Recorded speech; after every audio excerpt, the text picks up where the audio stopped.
Hi hello welcome to my channel. Telangana రాష్ట్ర ప్రభుత్వం స్వయం సహాయక సంఘాల కోసం కొత్త పథకాన్ని అమలు చేసిన విషయం తెలిసిందే. అంతర్జాతీయ మహిళా దినోత్సవం సందర్భంగా ఇందిరా మహిళా శక్తి పథకాన్ని రాష్ట్ర ప్రభుత్వం మహిళలకు అందించింది. దీని ద్వారా ఆర్థిక భద్రత కల్పించేందుకు కొత్తగా బీమా పథకాన్ని అయితే అందిస్తోంది.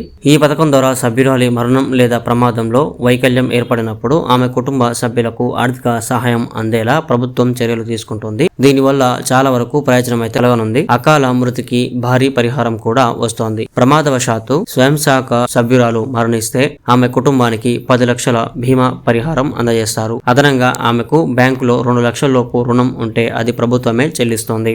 అంటే మొత్తంగా 12 లక్షల ఆర్థిక భద్రత కుటుంబానికి అందుతుంది. దీనివల్ల కుటుంబం ఆర్థిక ఇబ్బందులు తగ్గే అవకాశం ఉంటుంది. పిల్లల చదువులకు మరియు ఇతర వాటికి ఈ డబ్బులు అవసరం కావచ్చు. అలాగే ప్రమాదంలో గాయాల బారిన పడినా కూడా పరిహారం లభిస్తుంది. 100% వైకల్యం వచ్చినట్లయితే 10 లక్షలు అందజేస్తారు. 50% వైకల్యం వచ్చినట్లయితే 5 లక్షల పరిహారాన్ని ఇస్తారు.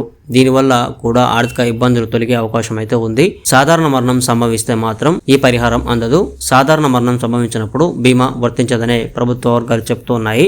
ఆమె బ్యాంకు రుణం 2 లక్షలలోపు ఉంటే మాత్రం ప్రభుత్వమే చెల్లిస్తోంది. ఇది ఒక్కటి మాత్రమే ఊరట. నెల నెల ఈఎంఐ చెల్లించే పనైతే ఉండదు. గతంలో సభ్యురాలు మృతి చెందినప్పుడు కొన్ని సందర్భాల్లో బాధిత కుటుంబాలు రుణభారం భరిస్తుండేవి. కొన్ని చోట్ల సహచర ఎస్హెచ్జి సభ్యులే రుణం తీర్చాల్సి వచ్చేది. కానీ బీమా పథకంతో ఈ ఆర్థిక భారం తగ్గి కుటుంబానికి భరోసా కలిగేలా అయితే మారింది. ఈ బీమా పథకం ద్వారా స్వయం సహాయక సంఘాల మహిళలకు భద్రత అయితే పెరిగింది అని చెప్పాలి. రుణభారం తగ్గి కుటుంబాలు ఆర్థికంగా కుదురుకునే అవకాశం అయితే లభిస్తోంది. ఇది మహిళా సాధికారతకు, గ్రామీణ అభివృద్ధికి కీలకమైన ముందడుగానే చెప్పవచ్చు.